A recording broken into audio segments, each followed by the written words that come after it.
အားလုံးပဲမင်္ဂလာပါခင်ဗျာကျွန်တော်အခုကတော့ဂျုံမျိုးဆိုတဲ့အစာအုပ်အကြောင်းကိုကျွန်တော်လေ့လာခဲ့သလောက်ကျွန်တော်ပြန်ပြီးတော့မျှဝေပေးခြင်းပါတယ်ဂျုံမျိုးဆိုတဲ့အစာအုပ်ကတော့ကိုရီးယားရဲ့စိုးမျိုးအလေကောင်မှာရှိတဲ့အထင်ကြီးနေရာတစ်ခုဖြစ်ပါတယ်ဂျုံမျိုးလို့ပြောလိုက်တာနဲ့ခေါင်းပုတ်ကွန်စာကြည့်တန်စတဲ့အစာအုပ်တွေကလည်းဖယ်ထားလို့မရပါဘူးဘာဖြစ်လို့လဲဆိုတော့ဂျုံမျိုးဆိုတဲ့အစာအုပ်1395ခုနှစ်မှာထေချိုဘီရင်ကနေပြီးတော့ဒီခေါင်းပုတ်ကွန်စာကြည့်တန်ဂျုံမျိုးဆိုပြီးတော့ဒီစာအုပ်3ခုတိစောက်ခဲ့တယ်ပေါ့နော်ဘာဖြစ်လို့ဒီစာအုပ်3ခုစောက်ကလဲဆိုတော့ရည်ရွယ်ချက်ကလည်းရှိနေပါသေးတယ်ကျောင်းပုံကနန်းတော်အပြင်ဘာလို့ကျန်တဲ့နှစ်ခုပါဒီစောက်လဲဆိုတော့စာကြည့်တန်ဂျုံမျိုးဆိုတဲ့နှစ်ခုကလည်းအစာအုပ်နှစ်ခုကလည်းဒီနိုင်ငံရဲ့တောက်တိုင်နှစ်တိုင်ဖြစ်မမရက်တီပေးခဲ့လို့ဖြစ်ပါတယ်ဒီစာကြည့်တန်ဆိုတဲ့အစာအုပ်အကြောင်းကတော့ကျွန်တော်နောက်ဗီဒီယိုလေးမှာကျွန်တော်ပြန်တင်ပေးမယ်ပေါ့နော်အခုကတော့ဂျုံမျိုးအကြောင်းပဲကျွန်တော်ပြန်ပြီးမျှဝေပေးချင်ပါတယ်ဂျုံမျိုးဆိုတာကတော့ကျွန်တော်တို့ဂျိုဆွန်မင်းဆက်ဒီဘိုးဘေးတွေပေါ့နော်ဘရင်တွေရဲ့ဘိုးဘေးတွေရဲ့ဝိညာဉ်ကပီးကြောက်ပြားတိုင်လေးတွေကိုထားပြီးတော့ပူဇော်ထားတဲ့နေရာပါ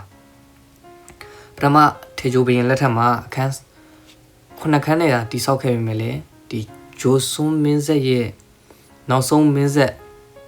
ရောက်တဲ့အခါမှာတော့အခန်း19ခန်းကြီးဖြစ်သွားပါတယ်အဲ့တော့ဒီမှာထူးခြားတာလေးတစ်ချက်ရှိတယ်ဗျအဲ့ဒါကဘာလဲဆိုတော့ဒီပထမအခန်း9ခန်းနဲ့စောက်တဲ့ထေချိုဘရင်ကနေပြီးတော့ဝိညာဉ်ကပီးကြောက်ပြားတိုင်းတွေကိုပူဇော်တယ်ဘိုးဘေးတွေရဲ့ပြီးတော့ဒီနောက်ဆုံးပေါ့နော်ဂျိုဆွန်မင်းဆက်မြောက်ရဲ့ဒီနောက်ဆုံးမင်းဆက်ရောက်တဲ့အချိန်မှာလေအခန်း19ခန်းနဲ့ဘရင်ရဲ့နောက်ဆုံးဒီနေရွာဆန်သွားတဲ့အချိန်တွေကအခန်း19ခန်းအပြည့်ဂျိုဆွန်မင်းဆက်လေဒီမရှိတော့ဘူးနော်ဂျိုဆွန်မင်းဆက်လေကုံဆုံးသွားတဲ့အချိန်နဲ့တထက်ထက်သွားတူနေပါတယ်ဒါကတော်တော်လေးထူးခြားတဲ့တစ်ချက်ပါပြီးတော့နောက်ချက်တွေရှိသေးတယ်ဗျအဲ့ဒါကဘာလဲဆိုတော့ကျွန်တော်တို့ဒီထေချိုဘရင်ကဂျိုဆွန်မင်းဆက်ရဲ့တတိယမြောက်ဘရင်ပေါ့နော်အဲ့တော့သူ့အထက်မှာဘရင်နှစ်ပါးရှိသေးတယ်ပထမဘရင်နဲ့ဒုတိယဘရင်နှစ်ပါးရှိတယ်ပထမဘရင်နဲ့ဒုတိယဘရင်နဲ့နေခဲ့တဲ့နေရာပေါ့နော်အခြေချခဲ့တဲ့နန်းတော်နေရာနဲ့ယခုဟန်ယန်လို့ခေါ်တဲ့စိုးမြို့ခေါင်းပုတ်ကွန်နန်းတော်နဲ့ဒီမှာရွေးချယ်စရာလေးတွေဖြစ်သွားတယ်ဗျအဲ့ဒါကဘာလဲဆိုတော့ထေချိုဘရင်ကကျွန်တော်ဒီဟန်ယန်လို့ခေါ်တဲ့စိုးမျိုးကျောင်းဘုတ်ကွန်းမှာအခြေချမယ်လို့သူကအားလုံးကိုပြောတဲ့အခါမှာသဘောတူညီမှုမရှိပါဘူး။ဘာလို့လဲဆိုတော့ဒီပထမဘရင်နှစ်ပါးနေခဲ့တဲ့မြို့မှာပဲအခြေချမယ်ပေါ့။ဘာလို့လဲဆိုဟိုမှာကအကုန်လုံးအဆက်ဆက်ရအကုန်လုံးစီးပွားရေးကုသရေးဝေးအကုန်လုံးဒါအလင်းတစ်ဖြစ်နေပေမဲ့ဘာလို့ထေချိုဘရင်ကဒီနေရာကိုရွေးချယ်ခဲ့တာလဲ။ပြီးတော့ဒီနေရာမှာရောဘာကြောင့်ရွေးချယ်မှုအောင်မြင်သွားခဲ့တာလဲပေါ့နော်။နန်းတော်နဲ့အခြေချဖို့အတွက်အဲ့တော့အဲ့ဒီအချိန်မှာထေချိုဘရင်ကဒီဘိုးဘေးတွေကိုဒီပြောမယ်ဆိုရင်တက်တည်ထားပြီးတော့သူတို့ရွေးချယ်ခဲ့တယ်ပေါ့နော်အဲ့ဒီအချိန်မှာထေချိုဘရင်ရွေးချယ်ခဲ့တဲ့ဟာကအနိုင်ရသွားတယ်ပေါ့နော်အကျွေစီဒင်္ဂါပြားလေးတွေနဲ့ဒီပထမဘရင်နှစ်ပါးအခြေချခဲ့တဲ့မြို့နေရာနဲ့ယခုဟန်ယန်ခေါ်စိုးမြို့ခေါင်းပုတ်ကွန်တီရှိရာနေရာနဲ့ကိုကျွန်တော်တို့အကျွေစီလေးတွေဒင်္ဂါပြားလေးတွေနဲ့မင်းနိုင်ခဲ့တဲ့အခါမှာဒီဟန်ယန်လို့ခေါ်တဲ့စိုးမြို့ခေါင်းပုတ်ကွန်မှာအခြေချဖို့အတွက်ဖြစ်လာခဲ့ပါတယ်ဒါကထူးခြားတဲ့အချက်ပြီးတော့ထေချိုဘရင်ကလည်းဒါစဉ်းစားတွေးခေါ်ဉာဏ်ပါဏတ်စွာဖြင့်ဒီဘူဘေးတွေရဲ့ဝိညာဉ်ဗိမာန်တော့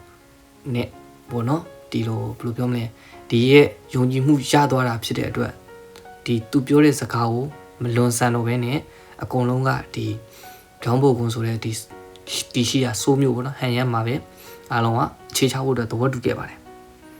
ပြီးတော့ဒီမှာရှိတာက1395ခုနှစ်မှာအခန်း9ခန်း1546ခုနှစ်မှာအခန်း17ခန်း1926ခုနှစ်မှာအခန်း15ခန်းနဲ့1836ခုနှစ်မှာအခန်း19ခန်းဆိုပြီးတော့ဖြစ်ခဲ့ပါတယ်ဒါတွေကကျွန်တော်တို့ဒီဘရင်ဩဇာအာဏာကြီးမားတာကိုလည်းတစ်ဖက်မှာပြနေတယ်ပေါ့နော်ဘာလို့လဲဆိုတော့ဘရင်ရဲ့မိသားစုအတိုင်းဝိုင်းအင်အားကြီးမားလာတာနဲ့အမျှနန်းတော်တွေလည်းလိုအပ်လာတယ်အဲဒါကြောင့်လို့လည်းကျောင်းပုတ်ကွန်နန်းတော်အပြင်တခြားနန်းတော်၄ခုကိုလည်းတိစောက်ခဲ့တယ်အဲ့ဒါလိုပဲတစ်ဖက်မှာလည်းဒီဘရင်တွေရဲ့တည်ဆုံးသွားတဲ့ကပီးကြောက်မှတ်တိုင်တွေပေါ့နော်ကပီးကြောက်ပြားတိုင်လေးတွေကိုလည်းပူဇော်ဖို့အတွက်အခန်းတွေကလိုအပ်လာတာဖြစ်တဲ့အတွက်တဖြည်းဖြည်းနဲ့တိုးချဲ့ဆောက်လုပ်ရင်းနဲ့ယခုလို100 မီတာတောင်အရှည်ရှိတဲ့မျက်နှာကအကျယ်ပေါ့နော်အကျယ်လို့ပြောရင်လည်းရတယ်ပေါ့မျက်နှာကအကျယ်100 မီတာရှိတဲ့ဒီအဆောက်အဦတစ်ခုဖြစ်တမိုင်းဝင်ခဲ့ပါတယ် ပြီးတော့ဒီအဆောက်အဦကြီးကလည်းတစ်သားအဆောက်အဦတွေထဲမှာအရှိဆုံးတစ်သားအဆောက်အဦတွေကတစ်ခုဖြစ်ခဲ့ပါတယ်ပြီးတော့1995ခုနှစ်မှာလည်း UNESCO အမွေနှစ်အဖြစ်မှတ်တမ်းဝင်ခဲ့ပြီးတော့ယခုလက်ရှိအချိန်ထိဒီစိုးမျိုးရဲ့အလဲကောင်မှာဒီခစ်စနစ်တွေပေါ့နော်ဤပညာတွေတိုးတက်လာနေတဲ့ရေစီးချောင်းထဲမှာအဝင်ခွင့်ကြအနေနဲ့တမိုင်းဝင်အထင်ကြီးရနေရာတစ်ခုဖြစ်တည်ရှိနေတဲ့နေရာဆိုလည်းမမှားပါဘူးပြီးတော့ဒီအဆောက်အဦမှာရှိတဲ့ဒီဝိညာဉ်ပေါ့နော်ဘူဘေးတွေရဲ့ဝိညာဉ်ကပီးကြောက်ပြားတိုင်းတွေကိုဘယ်လောက်ထိတန်ဖိုးထားလဲဆိုရင်ကျွန်တော်တို့မီးလောင်တဲ့အချိန်ပြီးတော့ရှင်စစ်ပေါ့နော်ကျူးကျော်စစ်တွေဖြစ်တဲ့အချိန်မှာတော့မှစားနေရိခါထက်ဒီ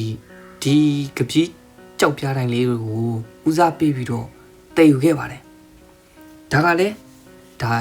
သူတို့ခေတ်အခါကဒါသူတို့ရဲ့ယုံကြည်မှုပေါ့နော်အဲ့မှာဘယင်တွေရဲ့ဒီတစိတ်တုံးနေပြီးတော့လို့ရှိရင်နတ်စာအုပ်တွေပေါ့နော်သူတို့အိုက်ခေတ်တုန်းကဒီနတ်ရေးရနဲ့ပတ်သက်လို့လဲရှိခဲ့တယ်ဗျရှင်းလာတော့ဘာလို့အိုက်ကိုင်းပြီးစပြီးတော့ပေါ့နော်ဒီကျွန်တော်ပထမဆုံးဒီထင်းရှားရှားသိနိုင်တာဆိုလို့ရှိရင်ကျွန်တော်ချိုးဝမ်းကားပေါ့နော်ချိုးဝမ်းကားမှာနတ်ရှင်ကားပေါ့နော်အိုက်ကားကကိုရီးယားရဲ့ဒီရေးပါပုံပေါ့နော်နတ်တငယ်တွေရဲ့ရေးပါပုံမိမောင်းထိုးပြထားသလိုပါပဲအဲ့ပုံစံမျိုးပဲပေါ့နော်ဒီမှာလဲဒီနတ်စာအုပ်တွေပြီးတော့ဘယင်တွေရဲ့ဒီတစိတ်တုံးတွေပေါ့နော်အဲ့ဒါတွေကိုလည်းပြထားပါတယ်ပြီးတော့ဒီနေရာမှာကျော်စွန်းမင်းဆက်မှာ28ပါးရှိပြီးတော့25ပါးရဲ့ဝိညာဉ်ကပီးကြောက်တိုင်များပဲရှိပါတယ်ဘာလို့လဲဆိုတော့နန်းချဘယင်2ပါးဖြစ်တဲ့ယွန်းဆဲကွန်းနဲ့ဝိုင်းကွန်းဆိုတဲ့ဘယင်2ပါးမပါခြင်းကြောင့်ဖြစ်ပါတယ်အချိန်ရတဲ့အခါစိုးမျိုးရောက်တဲ့အခါခေါင်းဘုံနန်းတော်ပြင်တခြားနေရာတွေယခုလိုအထင်ကြီးနေရာတွေဖြစ်တဲ့ဂျုံမျိုးတို့စကြည့်တယ်လို့ပေါ့နော်တခြားနန်းတော်လေးကိုလည်း